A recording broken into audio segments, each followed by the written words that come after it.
Masechet Yoma Daf Pechet, on va voir maintenant, Bezrat Hashem, le dernier Daf de Masechet Yoma. Et à l'occasion du Sioum de Masechet Yoma, on va essayer ensuite, Bezrat Hashem, de faire un résumé de tout le Seder Avoda, toute la Avoda du Kohen Gadol à Kippour. Donc on commence maintenant d'abord au Daf Pezayin Amoudbet à 5 lignes d'en bas, au milieu de la ligne Amarav. Amarav Tfilat Neila Poteret et Shel Arvit. La Tfilat de Neila, celui qui fait la Tfilat de Neila, il est quitte de la Tfilat de Arvit en même temps, c'est pas la peine de faire ensuite Arvit. Rav Letame, de Amar, Rav, il suit son chemin qui dit, Rav, il suit son Sasvara qui disait, Tlota Yeterahi. C'est-à-dire, selon Rav, la Neila est une Amida en plus, c'est une Tfilat en plus, pas comme Shmuel qui dit que c'est que un petit texte qu'il fallait dire, Ma'anu Machayenu. Selon Rav, c'est une tfila en plus, et donc on peut comprendre qu'effectivement il est quitte de Arvit, il n'a pas besoin de faire Arvit après Neila. Et Kevan de Tzal, il est tout le tarikh. Une fois qu'il a fait la tfila de Neila, il n'a plus besoin de refaire la tfila de Arvit. Demande à Gemara, Omi Amarav, est-ce que Rav peut dire une chose pareille? Ve'amarav alacha qui livra Omer tfilat Arvit reshut. Pourtant Rav a tranché l'alacha, comme le Tana qui dit que la tfila de Arvit elle est facultative, c'est même pas obligatoire.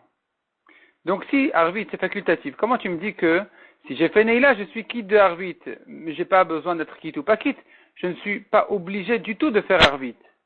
Répond la Gemara, le Divra Omer Chova Keamar. Rav, quand il a dit qu'on est quitte de la tfila de Arvit en faisant Neila, il a parlé selon le Tana qui pense que tfilat Arvit est une tfila obligatoire. Et donc puisque tfilat Arvit est une tfila obligatoire, j'aurais pu croire qu'il doit refaire Arvit ensuite. Vient Rav nous apprendre qu'une fois qu'il a fait la tfila de Neila, c'est terminé, c'est plus la peine de refaire Arvit. La Gemara objecte cette halakha. D'une braïta, on voit clairement qu'il faut refaire Arvit ensuite. Métivé. Or, Yom Kippourim, à la nuit de Kippour, on est en train de parler maintenant de la nuit du soir au début de Kippour. Mitpalal Sheva Mitvade, il fait une amida de 7 brachot, l'amida de Kippour, avec un vidouille. Shachrit Sheva Mitvade, à Shachrit, il refait une amida de 7 brachot avec un vidouille. Quand on dit 7 brachot, toujours c'est l'amida classique de Shabbat Yom Tov. Moussaf Sheva Mitvade, pareil pour Moussaf. Il faut ajouter ici Mincha aussi, Mincha mitpalel sheva mitvade, Beneila mitpalel sheva mitvade, pareil pour Mincha et Neila, Arvit mitpalel sheva, me'en shmonesre. Quand arrive la tfila de Arvit, il a fait déjà Neila, il refait Arvit, enfin il fait maintenant Arvit à la sortie de Kippour, et cette fois-ci il fait une amida de Chol. Mais l'amida de Chol, elle compte 18 brachot, c'est trop long. Comment on fait pour raccourcir les 18 brachot à la sortie de Kippour? On fait une amida. On commence par les 3 premières et les 3 dernières brachot habituelles de la Amida, qui sont donc Magan Avraham, Mechayam Etim et Akel HaKadosh, parce que c'est terminé à Melech HaKadosh d'ailleurs. Donc il fait Akel HaKadosh, et après ça, il fait une bracha qui va résumer toutes les brachot du milieu. Et après cette bracha-là, dans laquelle il cite en quelques mots chacune des brachot du milieu de la Amida, après cette bracha-là qui se termine par apparemment Baruch Ata Hashem Shomea Tefila, il continue les 3 dernières brachot de l'Amida qui sont Retse, Modim et Sim Shalom. Rabbi Chanina ben Gamliel Mishum Avotav, Mitpalal Shmones Shlemot. Selon Rabbi Chanina, au nom de ses pères, on ne fait pas ce résumé-là à la sortie de Kippour, il faut faire une tfila de 18 brachot, une tfila habituelle, Mipne, une Amida habituelle, donc Mipne Shetarich Lemar Avdallah Bechonen Adat. Parce que dans le résumé, tu n'as pas une bracha réservée à Chonen Adat. Or, il fallait citer l'Avdallah de Ata Chonantanu dans la bracha de Chonen Adat. Donc, on est obligé de faire Chonen Adat comme une bracha en soi. Et puisque Chonen Adat est une bracha en soi, donc on ne peut plus utiliser ce système-là de résumé des brachot. On sera obligé de faire une amida habituelle de jour de Chon qui compte les 18 ou 19 brachot.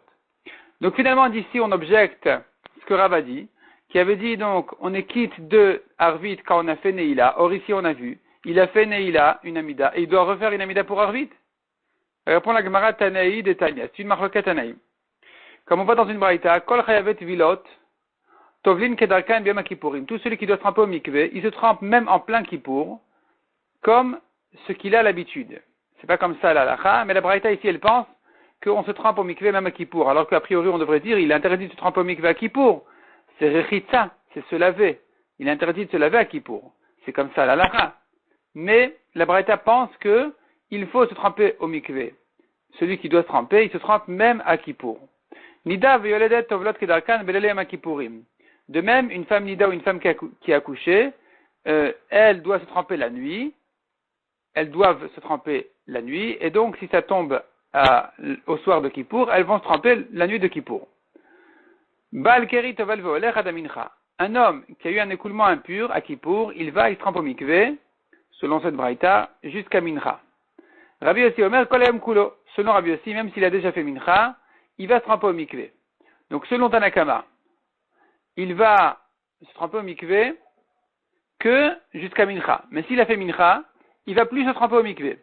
Et comment il va faire Neila, alors qu'il est tamé? Eh bien, il va la nuit. Il va faire Neila la nuit. Donc, selon Tanakama, Neila peut se faire à la nuit. Et donc, il peut se tremper au mikvé à la sortie de Kippour. Et ensuite, il fera la tfila de Neila. Et après, il fera la tfila de Arvit. Il fera la tfila de Arvit. Selon ce Tana, selon ce Tana qu'il va se tremper au mikvé la nuit. Et ensuite, il fera Neila. Puisque Neila se fait la nuit, c'est plus la peine de refaire Arvit. C'est lui, le Tana, qui pense comme Rav qui a dit qu'on est quitte de Arvit une fois qu'on a fait Neila. Parce que Rav pense que Neila se fait la nuit, comme ce Tana qui dit qu'après Mincha, on ne va plus au mikvé. Donc pour Neila, c'est pas la peine d'aller au mikvé, il a qu'à faire Neila la nuit, après s'être rendu au mikvé. Et donc, puisque Neila se fait la nuit, d'après Rav comme ce Tana, eh bien, on est quitte de Arvit en même temps. Rabbi Yossi Omer kolayom kulo. Selon Rabbi Yossi qui dit que même après Mincha, il va se tremper au mikvé, parce qu'il doit faire encore Neila. Donc je vois que Neila ne peut pas se faire la nuit. Neila ne peut se faire que le jour. Selon Rabbi Yossi, Neila se fait que le jour. Et puisque Neila se fait le jour et que Arvit devait se faire la nuit, je ne peux pas m'acquitter de Arvit en faisant Neila. Je ne peux pas m'acquitter de Arvit qui devrait se faire la nuit en faisant Neila avant la nuit. Donc la braïta qui disait il a fait Neila, il refait Arvit, elle pense comme Rabbi Yossi qui dit que Neila se fait le jour.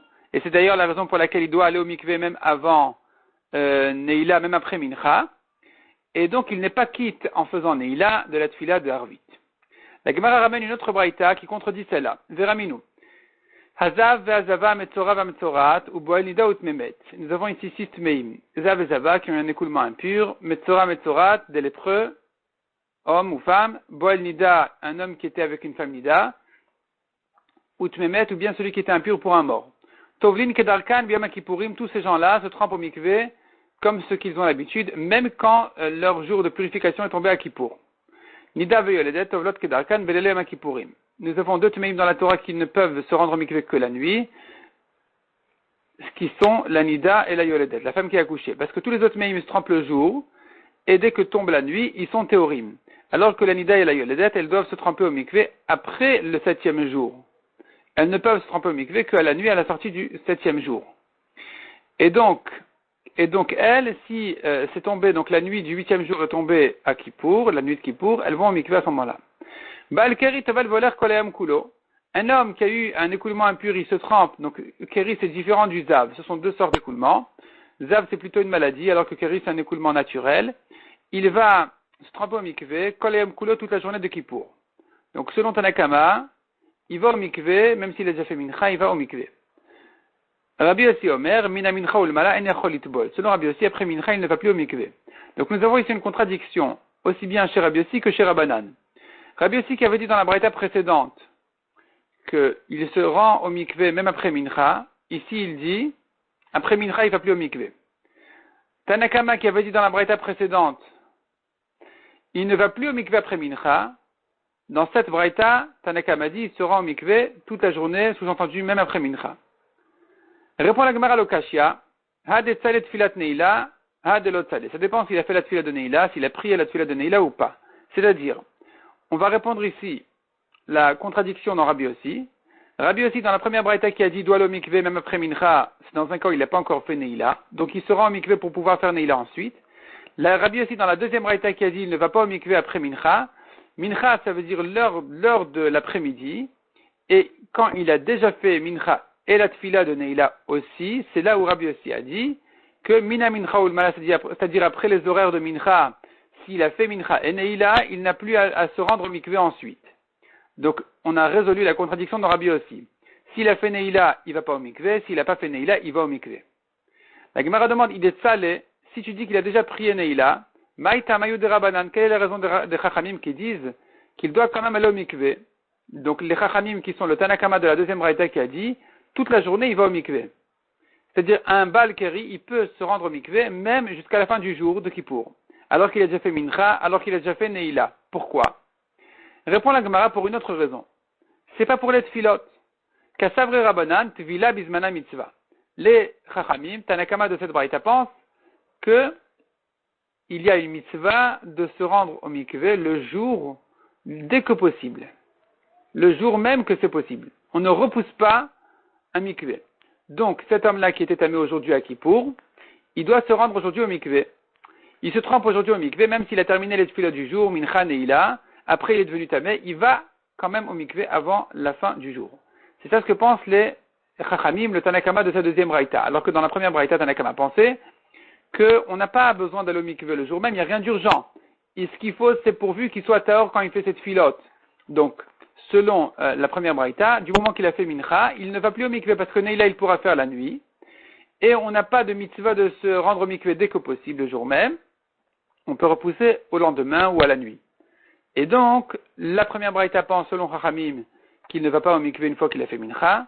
La deuxième braïta pense qu'il va au mikvé même s'il a déjà fait mincha et même neila. Il doit aller au mikvé parce qu'il a la mitzvah de se rendre au mikvé le jour même où c'est possible. Et Rabbi aussi, lui, pense qu'il n'y a pas de mitzvah de se rendre au mikvé dès que possible. Par contre, pour les tfilat, il doit être tahor. C'est pour ça que s'il a fait déjà mincha et même neila, il ne va plus au mikvé. Mais s'il a fait mincha sans faire neila, il doit aller au mikvé parce que selon Rabbi aussi, neila se fait le jour. La Gemara déduit de la Miklal de Rabbi aussi Savar, la mitzvah. Tu es en train de me dire que selon Rabbi aussi, on a dit s'il a fait mincha et neila, il va plus au mikvé. Et donc ça veut dire que Rabbi aussi ne tient pas de cette mitzvah là d'aller au mikvé dès que possible. Ve'atanya, on a pourtant une braïta qui dit, Are shaya shem katuv al besaro. Celui qui a le nom d'Hachem écrit sur sa peau, Are zelo yirchatz velo yasur, il n'a pas le droit de se laver, ni de s'enduire, de savon, d'huile, velo yamod bimkom atinofet, ni de se tenir à un endroit où il y a des saletés là-bas, parce que c'est pas respectueux vis-à-vis du nom d'Hachem, et comme on a dit aussi, il ne se lave pas pour ne pas effacer le nom d'Hachem. Nizdamna lo tvilat mitzvah, si il a l'occasion de faire une tvila de se tremper au mikvé, comment il fait? Donc il doit aller, il a la mitzvah de se purifier, comment il fait? Korech alav gemi viored vetovel. Il couvre le nom d'Hachem avec une certaine espèce qui s'appelle gemi, et il se trempe avec, il descend se tremper avec, de manière à protéger le nom d'Hachem. Rabbi aussi, sans rentrer maintenant dans les questions de Khatitsa qui sont traitées dans d'autres Gemarot. Ce qui nous intéresse maintenant, c'est de savoir que pense Rabbi aussi de la question est-ce que nous avons une mitzvah de se presser à aller au mikvé le jour même ou pas. Rabbi aussi Omer, Yored vetovel kedarko. Selon Rabbi aussi, il se trempe au mikvé même sans couvrir le nom d'Hachem, ou bilvat chez les chefs à condition de ne pas frotter le nom d'Hachem pour ne pas l'effacer. Vekaim malan, et nous tenons que l'explication de cette marloquette, de betvila bismana mitzvah pligé, elle est justement à savoir est-ce que il y a une mitzvah de se tremper au mikvé dès que possible ou pas. Selon Rabbi aussi, il ne doit pas louper le jour. Il doit aujourd'hui se tremper au mikvé. Donc il n'a pas à rechercher maintenant comment couvrir le nom d'Hachem, parce qu'il risque de perdre du temps et de rater la mitzvah de se tremper au mikvé le jour même. Donc selon Rabbi aussi, il se trempe au mikvé sans couvrir le nom d'Hachem pourvu de ne pas le frotter. Selon Chachamim, il n'y a pas d'urgence. Il va chercher de quoi couvrir le nom d'Hachem. Et si le jour va passer, la nuit va tomber entre temps, c'est pas grave non plus, il ira au mikvé le lendemain, il sera rien grave, il y a rien de grave qui va arriver. Donc on voit ici que Rabbi aussi pense, Tvila, Bismana mitzvah, il y a une mitzvah de se tremper au mikvé, le jour même. Alors qu'on a vu en haut selon Rabbi aussi, s'il a fait mincha et neila, il ne va plus au mikvé, il n'y a pas de Tvila, Bismana mitzvah. Répond la Gemara, Aïe Rabbi aussi, Rabbi Udaï. En réalité, c'est pas Rabbi aussi, celui qui disait en haut, qu'il ne va pas au mikvé s'il a fait déjà toutes les tfilotes, c'est pas Rabbi aussi, c'est Rabbi aussi Bar Yehuda.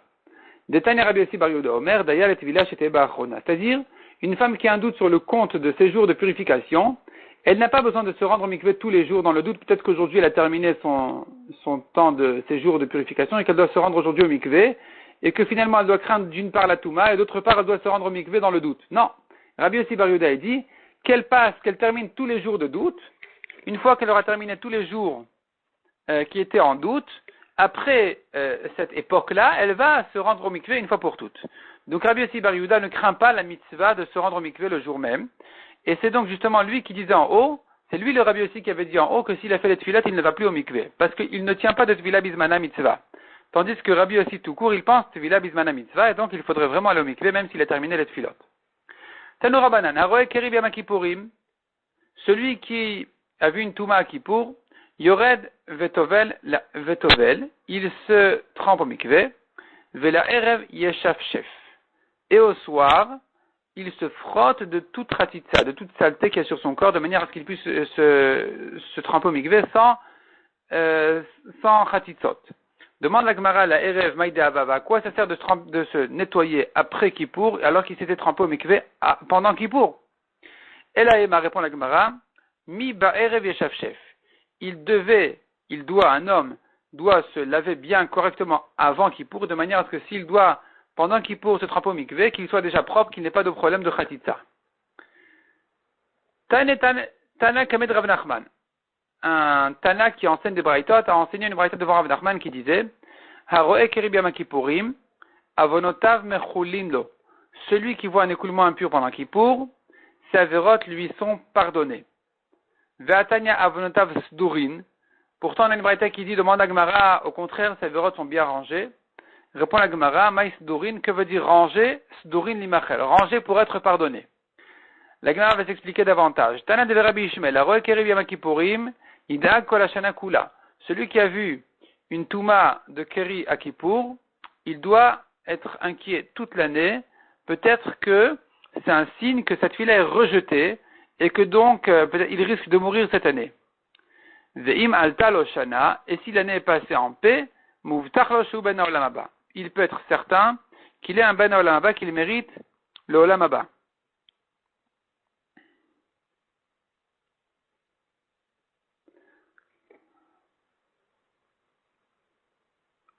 Rashi explique, c'est la preuve qu'il a suffisamment de mitzvot qui l'ont protégé, et donc il est un ben olam haba. Amar Rav Nachman bar Yitzchak Teda, sache-le, chez Kol Olam Kulo Raev Veu Savea, le monde est affamé parce que le monde se retient des rapports, et lui il est rassasié parce qu'il n'a pas subi cette souffrance-là. Et donc puisqu'on l'a rassasié du ciel, c'est que malgré tout, donc malgré qu'il n'a pas eu cette souffrance-là de Kippour, il n'a pas eu ce ta'anit correctement, et malgré tout, son année est passée en paix, c'est que certainement c'est un tzaddik gamour. C'est-à-dire son jeûne n'a pas été fait correctement, et quand même l'année est passée en paix, c'est la preuve que c'est un tzaddik gamour. Qui est à Rav Dimi Amar, Mafishraye Sagi ou Masge. Rav Dimi dit, au contraire c'est un bon siman. Celui qui a vu une Touma de Keri à Kippour, c'est un bon siman parce que Sagi ou Masge, ça veut dire que il va se multiplier, il aura des enfants, des petits-enfants, et une longue vie. Rachid dit, Yir'ezera Yarich Yamim. Donc Yir'ezera, c'est la Touma en fait qu'il a eue, et Yarich Yamim, c'est en fait, ça prend un autre sens aussi le mot de Yir'ezera. Ça veut dire qu'il aura des enfants, des descendants, et Yarich Yamim, il aura une longue vie. Mais il faut savoir que Rachid dit que tout ce que la Gemara dit ici, il sera pardonné sur ses fautes et tout ça, c'est le bon siman ou le mauvais siman, il doit s'inquiéter toute l'année, et si l'année est passée, c'est que c'est un grand tzaddik. Tout ça ne parle que de quelqu'un qui a eu cette touma-là complètement inconsciemment. Elle est venue du ciel. Elle lui a été envoyée comme ça du ciel. Mais si ça vient parce qu'il a trop mangé ou il a eu de mauvaises pensées, alors il n'est pas concerné ni par les promesses, ni d'autre part par l'inquiétude, l'angoisse. Il n'y a pas ici ni de danger, ni de promesses. C'est quelqu'un qui tout simplement, il s'est pas surveillé correctement, et donc voilà ce qui est arrivé. En voici les conséquences. Le Taïpé leur disait à des gens qui étaient inquiets de ça, il leur disait, sachez qu'aujourd'hui, il n'y a pas toute cette gemara là de dire, il doit s'inquiéter toute l'année, et si l'année est passée, alors il est promis de ceci, cela. Tout ça ne nous concerne pas aujourd'hui parce que les gens ne se surveillent pas correctement aujourd'hui, et donc ils ne sont pas du tout concernés par cette gemara. Le Mishnah Broura dit à propos de ça, dans le Siman Tav Resh Tetvav, le Mishnah Broura ramène au nom des Sfarim, il dit, c'est écrit dans les Sfarim, que le Tikkun, comment un homme répare cette avéra d'écoulement impur, inconsciemment, c'est de se renforcer essentiellement dans la Torah. Et le mérite de la Torah va le protéger, comme on voit dans le Midrash qui dit, un homme qui est chayav mita bidei shamaim, qu'est-ce qu'il doit faire pour vivre S'il a l'habitude d'étudier un pérec, il doit en étudier 2. Un daf, qu'il en fasse 2. Donc, en ajoutant du temps de Torah, en se renforçant dans la Torah, il sera protégé et ça va réparer sa faute. Et évidemment, le Mishnah Berurah dit, il faudrait aussi que ce soit accompagné de chesed. S'il n'est pas capable, par contre, d'étudier, alors au moins qu'il se renforce dans la mida de tzedaka et de chesed. Et sur ça dit le pasuk, bechesed ve'emet yechupar avon. Avec le chesed et emet, qui est la Torah, la faute sera réparée. Donc essentiellement, c'est l'étude de la Torah qui répare cette avéra et qui le protège de toute punition. On va maintenant, Bezrat Hashem, essayer de résumer donc l'avoda de Kippour, comme elle est écrite dans le Marzor, et Bezrat Hashem, à l'occasion de Kippour, avant Kippour, on va envoyer deux cours enregistrés déjà, qui sont déjà enregistrés, sur le Marzor, tout le Seder Avoda, mot à mot, expliqué et traduit comme un daf de Gemara habituel. Donc maintenant, ce qu'on va faire pour l'instant, c'est le résumé par cœur du Seder Avoda pour se mettre un peu d'ordre dans les idées.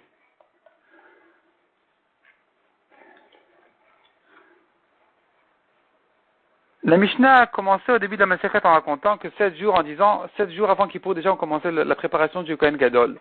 Le Kohen Gadol est isolé pendant 7 jours pour se préparer à Kippour. D'abord, il est séparé de sa femme pour ne pas avoir de problème de Touma, au cas où il s'avère qu'elle est Nida.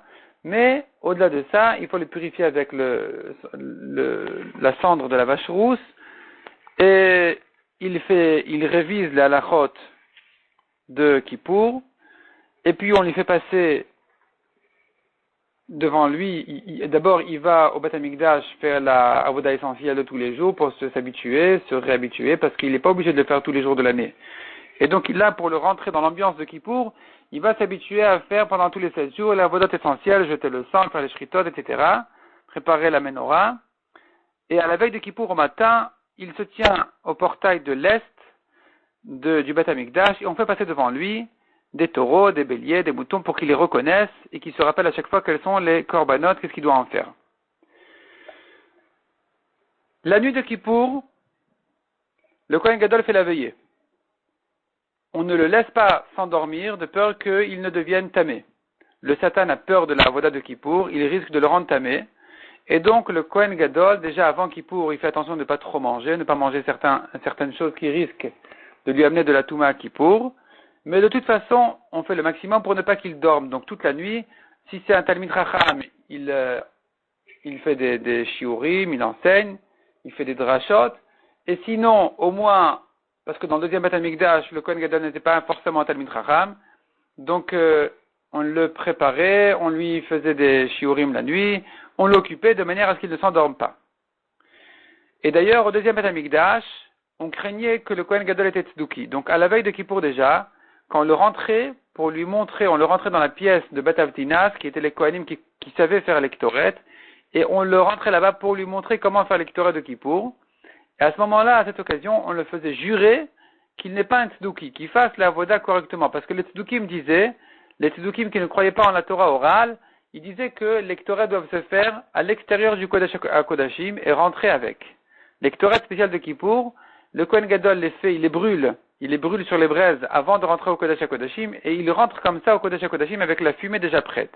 Alors que la halakha n'est pas comme ça, il doit rentrer avec les braises d'une main, l'Ektoret dans l'autre main, et quand il est déjà à l'intérieur du Kodesh HaKodashim, c'est là où il va brûler l'Ektoret. Donc on le fait jurer déjà la veille de Kippour, pour bien qu'il fasse correctement, pour bien certifier qu'il n'est pas un tzduki. Donc on revient à la nuit il fait la veillée, il ne dort pas, on l'empêche de dormir, arrive le matin. Avant le matin déjà, à la minuit, on fait la Troumat Hadeshen.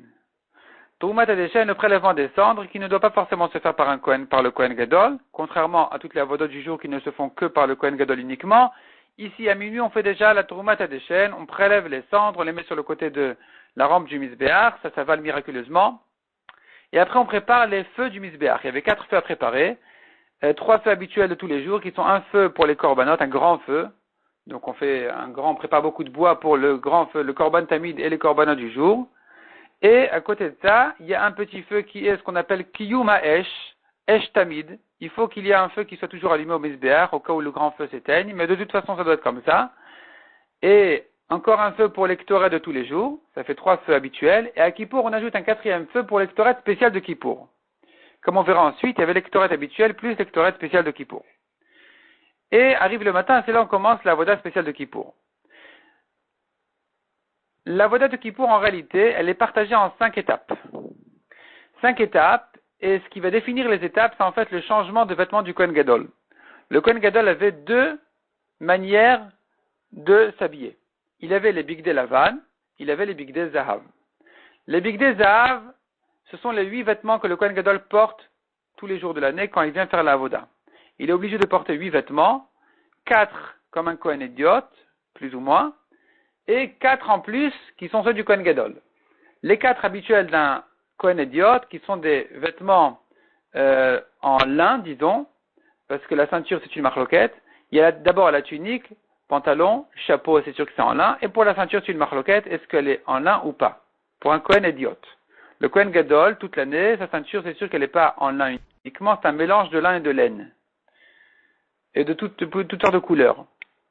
Ajoute le Kohen Gadol sur ça 4 vêtements de plus, qu'on appelle Bigdei Zahav, et en général on appelle les 8 vêtements ensemble, on les appelle les Bigdei Zahav, et les 4 vêtements de plus que le Kohen Gadol doit porter, en général quand il fait la Avoda, sont le tzitz sur le front, le choshen sur la poitrine, le me'il sur son corps en général, avec les cloches et les clochettes en bas, le éphod qui est une sorte de tablier qui est porté sur ses jambes, sur ses pieds derrière, et qui va quasiment depuis la taille jusqu'aux pieds.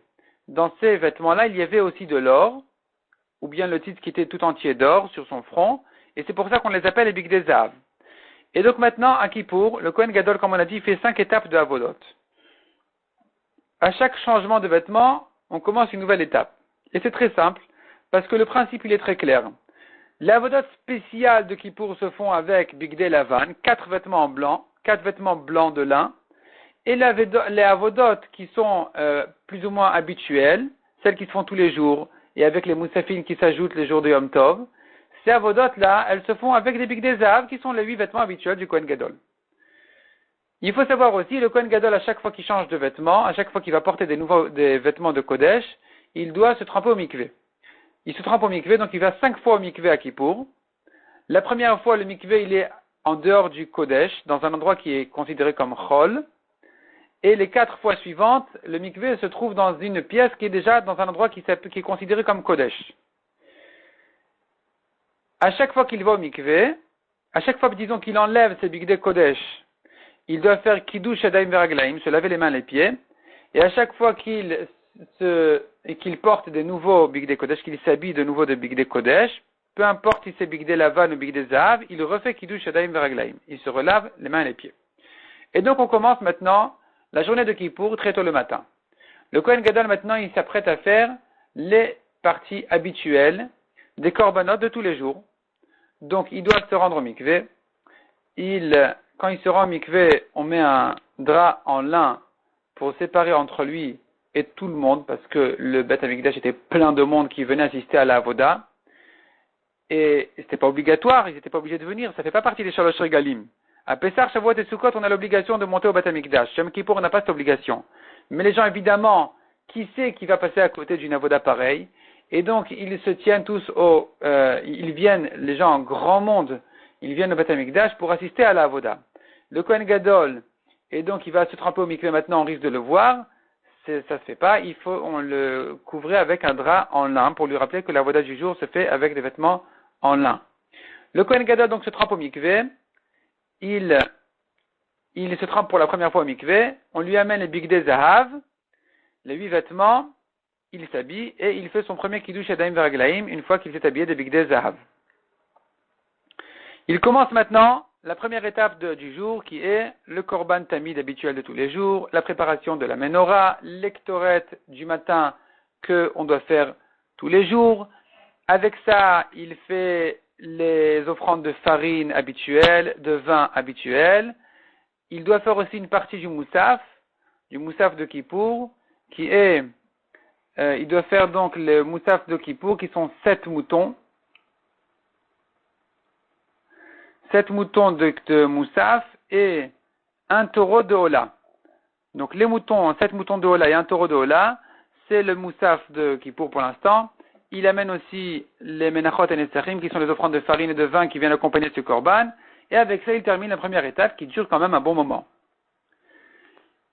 Passons à la deuxième étape. Le Kohen Gadol maintenant doit changer de vêtements, autrement dit, il doit se tremper au mikvé, faire un kiddush adayim veraglaim avant le mikvé pour les vêtements qu'il a enlevés, qui sont les bigdei zahav, se tremper au mikvé, s'essuyer, et porter maintenant les bigdei lavan. Et là, le grand moment arrive, il va commencer maintenant la avoda spéciale de Yom Kippour. Il va commencer maintenant la avoda spéciale réservée à Kippour, il doit porter donc des bigdei lavan, les vêtements blancs en lin. Et donc, on lui amène les bigdei lavan, il se refait kiddush adayim veraglaim pour la troisième fois aujourd'hui, c'est le deuxième mikvé, et troisième fois, il fait kiddush adayim veraglaim. Et c'est là où il va commencer l'avoda spéciale de Kippour. Il faut préciser aussi que même les avodas qui ne sont pas réservés à Kippour, même l'avoda qui se fait à Kippour en tant qu'avoda classique de tous les jours, comme le Korban Tamid, elle ne peut se faire que par le Kohen Gadol. Non seulement la shrita du Korban Tamid, mais même la réception du sang. Donc il fait la shrita de l'agneau du Tamid, et il doit recevoir immédiatement le sang. Pour ça, il commence la shrita, il fait la partie essentielle de la shrita, obligatoire, et ce qui est facultatif de terminer à couper dans la shrita, il laisse un autre Kohen le faire pour qu'immédiatement il puisse recevoir le sang et le jeter au misbéach. Donc maintenant on revient à la deuxième étape qui est bigdei lavan, il commence la voda de Kippour. Il doit faire donc la voda de Kippour, la avoda de Kippour, en réalité, elle est comme ça. Il a le taureau, qui est son taureau qu'il doit amener comme korban khatat, sur lequel il va faire vidouille sur ses propres fautes, et un autre vidouille ensuite pour la vérote des Kohanim en général. Et le sang du taureau va rentrer au Kodesh HaKodashim et au Kodesh comme on verra ensuite. Il a aussi à faire les deux boucs, Saïr Lachem, Saïr Lazazel. Sur le Saïr Lachem, il va lui faire la shrita, il va rentrer son sang aussi au Kodesh HaKodashim, au Kodesh, pour faire toutes les azot spéciales de Kippour. Le Saïr Lazazel, il va faire sur lui un troisième vidouille, qui est un vidouille sur toute la vérote d'Israël, en général, et il sera jeté dans le désert, ce Saïr Lazazel. Donc maintenant, comment ça marche? Il faut savoir aussi qu'il y a, parmi les avodotes spéciales de Kippour, il y a les ktoret spéciales de Kippour. Indépendamment des ktoret habituels qui se font moitié le matin, moitié le soir, il y a les ktoret spéciales de Kippour. Donc maintenant, on commence justement cette étape de Kippour, comment ça marche? Il vient chez son taureau et il fait dessus un premier vidouille. Il fait un premier vidouille et dans son vidouille, il cite le nom d'Hachem 3 fois en disant Ana Hachem, Chatati Aviti Pashati Lefanecha, Ani Uveti. Ana Vashem, je t'en prie par le nom d'Hachem, c'est une deuxième fois, Kaperna la Chataim, Vela Avonot, Vela Pshaim, pardonne toute la vérote, Chez Chatati Veshaviti Veshe Pashati, que j'ai fauté devant toi, Lefanecha, Ani Uveti, moi et ma femme. Donc c'est un vidouille personnel. Ce jour-ci, Hachem va pardonner, les terres pour vous purifier, Mikol Chatotechem Lifne Hachem, de toutes vos avérotes devant Hachem, c'est une troisième fois où il cite le nom d'Hachem. Donc comme on a dit, il y a 3 vidouilles à faire. Un premier vidouille pour ses propres avérotes, un deuxième pour l'avérote des Kohanim, et un troisième qui se fera sur le Saïr Lazazel, sur l'avérote de tout Israël. Dans chaque vidouille, il cite 3 fois le nom d'Hachem, comme on vient de dire. Je t'en prie Hachem, ensuite pardonne Hachem, comme il est dit, Lifne Hachem Titaru, devant Hachem vous purifierez.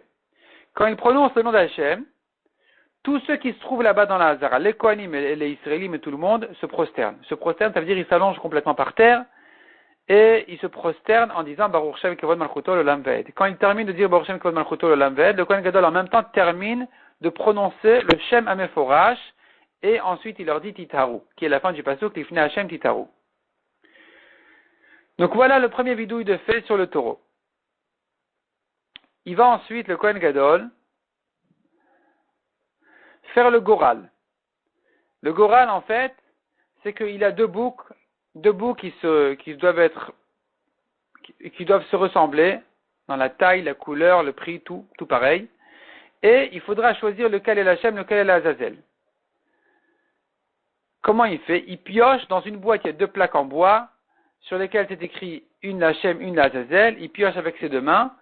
il a les deux boucs, un à sa droite, un à sa gauche. La main droite, elle a pioché, disons, Seir Lachem, c'est le bouc de droite qui sera Lachem. D'ailleurs, c'est un bon siman si le bouc de droite sera Lachem. La main gauche qui a pioché la Azazel, et donc le bouc de gauche deviendra la Azazel. Il pose les plaques sur les deux boucs, et on fait maintenant un siman spécial pour bien reconnaître, ne pas les confondre. On prend un fil rouge qu'on doit mettre sur chaque bouc à un autre endroit. Le bouc Lachem, on lui met le fil rouge autour du cou, en tant que siman qu'on doit y faire la shrita. Le bouc Lazazel, on lui met le fil rouge sur ses cornes. Maintenant, quand il pioche Lachem, il dit Lachem Khatat. Il prononce à nouveau le nom d'Hachem, et encore une fois, tout le monde se prosterne en disant Baruch Shem. Et c'est là où on en arrive à 10 fois où il dit Lachem. 10 fois, il prononce le Shem Meforash. 3 fois dans 3 vidouim, ça fait 9. Et encore une fois, il dit la Shem Khatat, ça fait 10.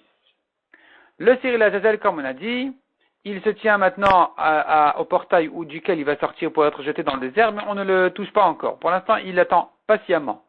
Il attend patiemment, et on fait comme on a dit, le Cyril Hashem, il lui attache le fil rouge autour du cou.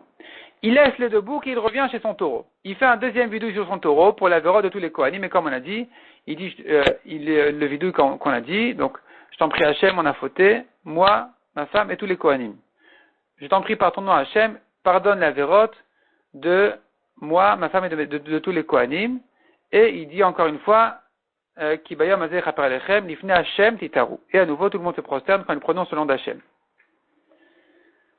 Après ça, il a terminé donc le deuxième vidouille de son taureau, et il doit faire maintenant la shrita du taureau pour recevoir son sang. Il fait la shrita, il reçoit le sang dans un récipient, et il le donne à un Kohen de garder le sang et de bien le remuer tout le temps pour ne pas qu'il coagule le temps qu'il va revenir l'utiliser. Et maintenant, on passe à l'étape d'Ektoret de Kippour. Comment faire l'Ektoret de Kippour? L'Ektoret de Kippour, indépendamment d'Ektoret de tous les jours, qui se faisait le matin et le soir comme on a dit, il y a encore une nouvelle quantité de Ktoret à faire pour Kippour.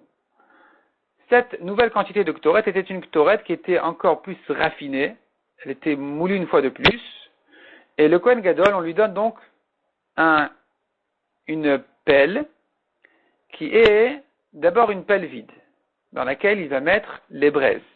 Il prend la pelle en or de couleur rouge, en signe du sang des taureaux, qui sont la voda du jour. Cette pelle-là, elle avait une anse longue pour lui faciliter le travail, elle était légère, alors que tous les jours, quand il prenait les braises pour l'Ektoret, il devait verser d'une pelle à une autre. Ici, on lui facilitait le travail. Il prenait directement avec la pelle qui devait ensuite rentrer au Kodesh HaKodashim. Donc, il monte au Mizbeach, il remplit la pelle des braises, du feu qu'on a dit qui était réservé pour l'Ektoret spécial de Kippour. Il choisit les braises qui sont bien allumées, et il redescend du Mizbeach. Il pose la pelle entre le Mizbeach et le Oulam.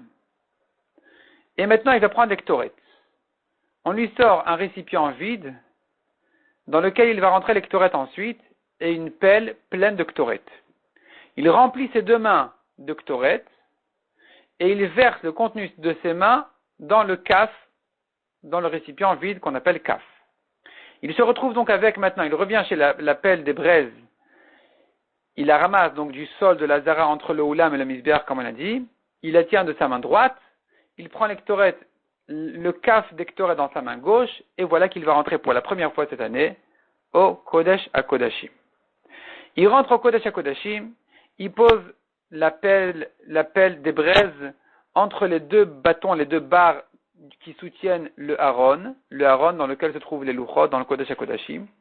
Dans le deuxième Beth Amikdash, il n'y avait pas de Aaron, le Aaron abrite avec les Kouruvim, les Luchot n'étaient plus là-bas, et donc il posait sur le rocher qu'il y avait là-bas à sa place. Il posait là-bas donc la pelle des braises, et il versait l'Ektoret, il devait verser l'Ektoret sur les braises. Comment il faisait? Il ne pouvait pas les verser directement du kaf aux braises, ce qui est une grande question dans la Gemara. Ce qu'il faisait, c'est qu'il devait re-remplir ses mains du kaf. Donc il tient en fait le kaf dans ses mains, et il doit petit à petit le pousser en arrière vers son bras, en poussant avec son pouce jusqu'à ce qu'il le renverse dans ses mains, que tout le contenu des braises, pas des braises, d'Ektoret, revienne dans ses mains à rabord, comme c'était au départ. Il y en a qui disent, il y a une autre manière de faire, c'est avec ses dents. Il tire le kaf des ktoret avec ses dents jusqu'à ce qu'il le renverse dans ses mains. Et maintenant, ses mains sont pleines de ktoret. Ces ktoret-là, il les verse délicatement sur les braises qui sont sur la pelle qui est posée donc dans le Kodesh HaKodashim, comme on a dit, entre les deux badim, les deux barres du Aaron ou sur le rocher au deuxième Beth Amikdash. Il attend que le Kodesh HaKodashim se remplisse de fumée.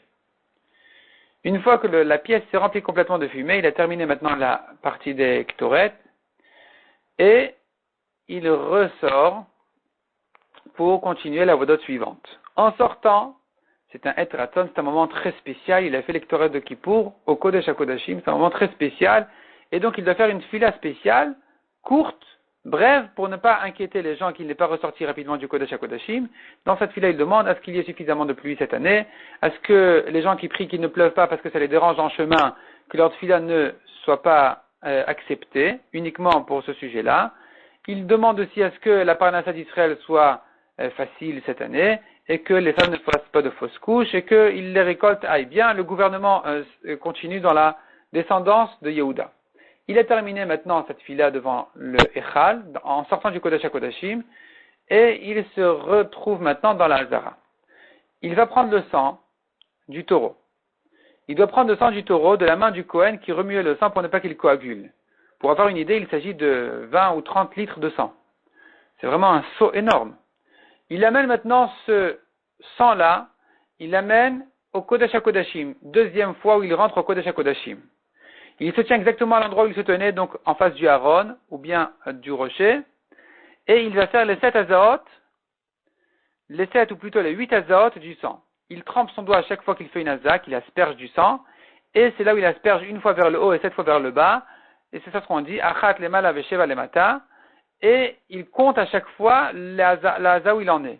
Donc, achat lemala, c'est une fois vers le haut, il a dit achat, une fois.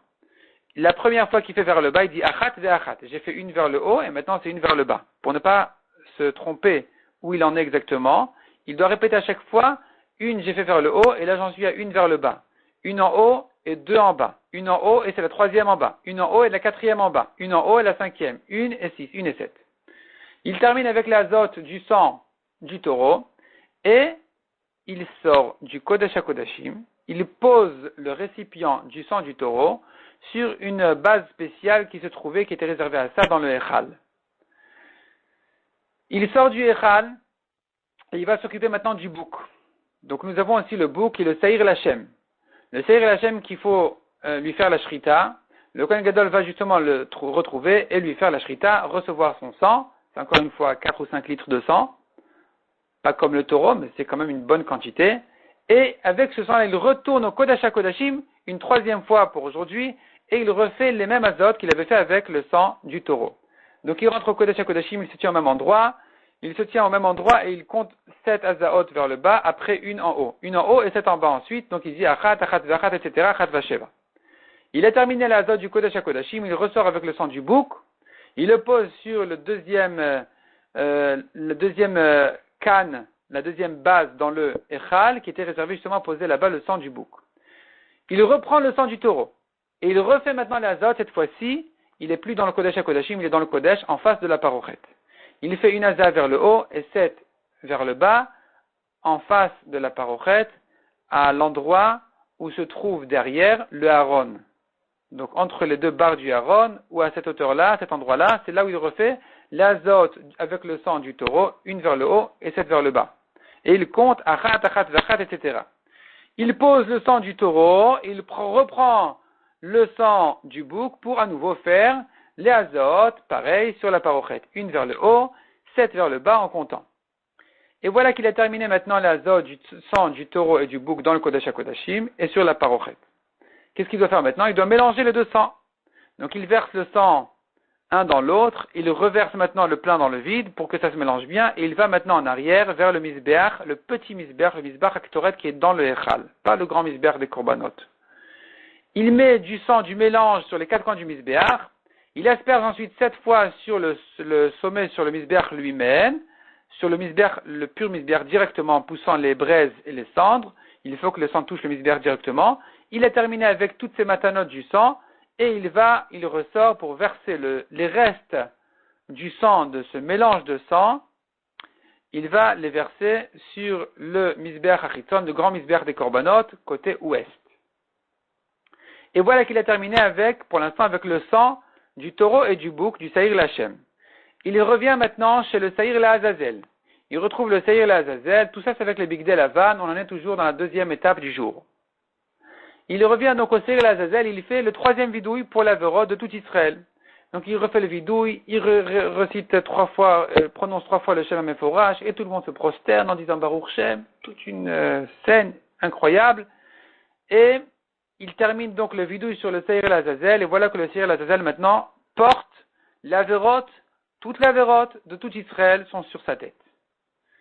On appelle le Kohen qui était réservé à jeter le Saïr La'azazel, le Kohen Gadol lui transmet le Saïr La'azazel, et il s'en va, il a 10 kilomètres à faire pour jeter le Saïr, ce bouc-là, le jeter dans le désert. Il le jette à un endroit où il le jette dans un ravin, il va se décomposer complètement avant même d'arriver à la moitié de la montagne, et il dit, ainsi seront effacés la véro de tout ton peuple Israël. Avant de jeter le bouc, il détache en fait le fil rouge de sur ses cornes, il le partage en deux, moitié il remet sur les cornes, moitié il le met sur le rocher, et il le jette comme ça en arrière, il se décompose complètement, et il voit si le fil rouge a blanchi, c'est un siman que les Averot ont blanchi, les Averot de tout Israël ont blanchi. Entre-temps, le Kohen Gadol, il prépare le taureau et le Saïr Lachem, dont le sang a déjà été aspergé au Kodesh HaKodashim et à la Parochet et sur le Mizbeach Hazav, comme on a dit, Mizbeach Haktoret. Maintenant, il faut préparer le corps même, le taureau lui-même, le bouc lui-même, il faudra les brûler en dehors de la ville. Mais avant de les brûler, il faut sortir les organes qui doivent être brûlés sur le Mizbeach lui-même. Donc il doit les déchirer le ventre, retirer les graisses qu'il faut, les préparer sur un plateau pour plus tard les brûler sur le feu du Mizbeach, pas maintenant, plus tard. Il tresse le corps du taureau et du bouc et il les envoie à être brûlés en dehors de la ville. Donc il y a des gens qui les prennent et qui s'en vont en dehors de la ville pour les brûler. Arrive maintenant l'étape de la Kriyat HaTorah. Le Kohen Gadol, il fait la Kriyat HaTorah spéciale de Kippour, il prend un Sefer Torah, il lit ce qu'il faut, une partie dans le Sefer Torah, une partie par cœur, il fait 8 brachot spéciales après cette Kriyat HaTorah spéciale. Il peut porter, s'il veut, les Bigdei Lavan de la Avoda, s'il veut, il peut changer de vêtements et porter ses propres vêtements à lui-même. Si, disons qu'il a gardé les vêtements de la Avoda habituelle, donc il n'y a pas eu de mikveh ou de changement entre-temps. Donc après la Kriyat HaTorah, il doit se rendre au mikveh pour passer maintenant de la deuxième à la troisième étape.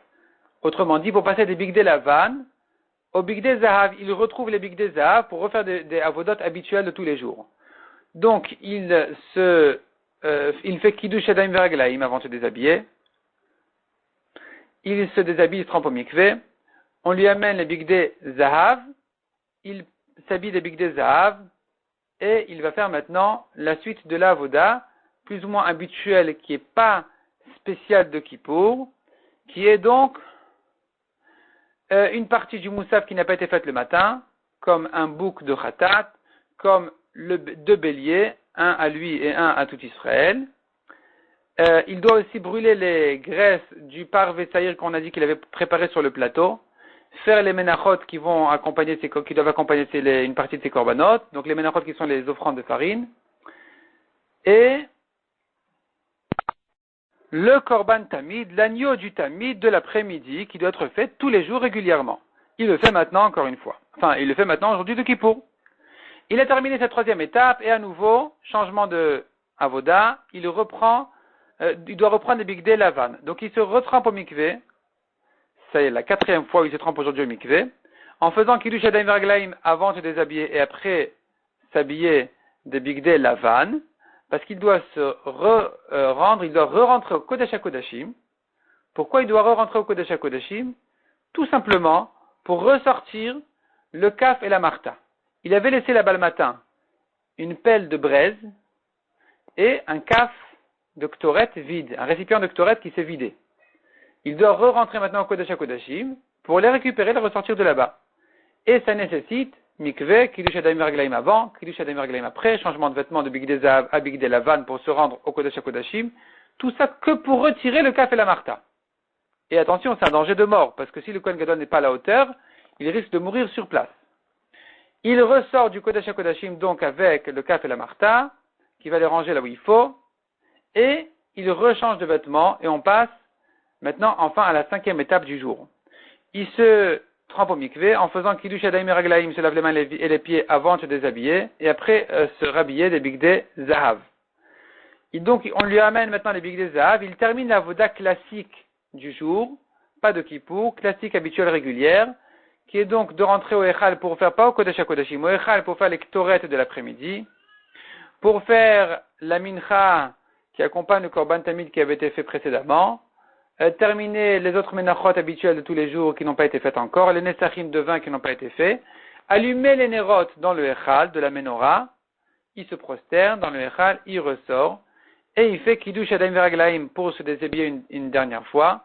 Donc maintenant il a terminé sa 5e étape, il fait kiddush adayim veraglaim une 10e fois, il a terminé ses 5 fois du mikveh, et on lui amène ses propres vêtements habituels, donc son pantalon, sa chemise blanche, etc.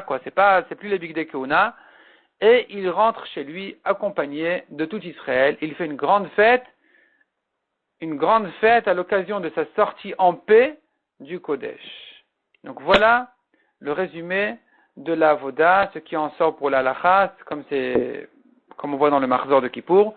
Donc voilà le résumé de la Avoda de Kippour.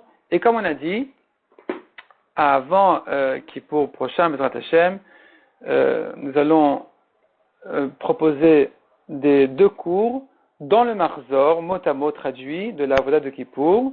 Donc ça sera sur Bezrat Hashem, sur dafyomi.fr, à la veille de Kippour, de manière à se préparer à la Avoda de Kippour. Ceux qui ont l'habitude d'écouter plutôt par Kol Lashon, ils peuvent l'entendre dès maintenant déjà sur le Daf Petet de Masechet Yoma. Se trouve là-bas tout la Avoda de Kippour du Marzor des Sfaradim avec la traduction. Mazal Tov, à l'occasion de ce grand siyum de Masechet Yoma, et Bezrat Hashem, on va commencer ensuite Masechet Sukkah.